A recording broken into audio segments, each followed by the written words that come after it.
Asterisk asterisk. Can I sell my Audi 500 SEL, 1992 model as a collector vintage car? Absolutely. You can sell your 1992 Audi 500 SEL as a collector's vintage car. It's all about finding the right buyer who appreciates what that vehicle stands for. Now let's dig into why your Audi might wear the vintage mantle well and appeal to enthusiasts. First off, we've crossed the threshold where cars from the early 90s are beginning to have that classic allure.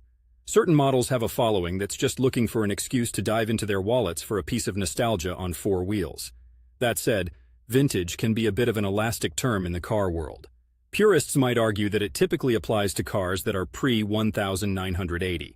However, the term modern classics has started to gain traction, encapsulating gems from the 80s and 90s that offer a certain je ne sais quoi, a combination of design, performance, or unique technological merit that wasn't appreciated in its own time.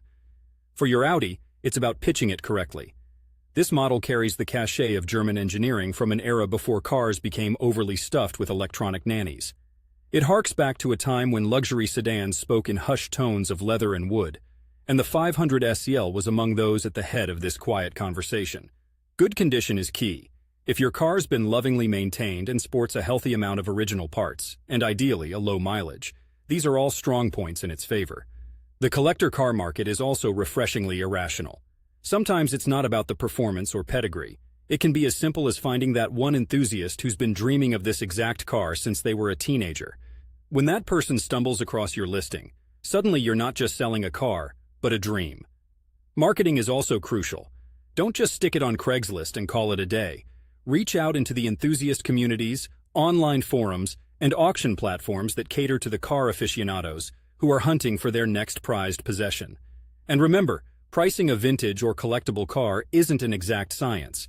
A car, like art, is ultimately worth what someone is willing to pay for it. So set a fair price, but be prepared to negotiate. Now let's get more specific. I'm based in Portland, Oregon, and our local car culture is diverse.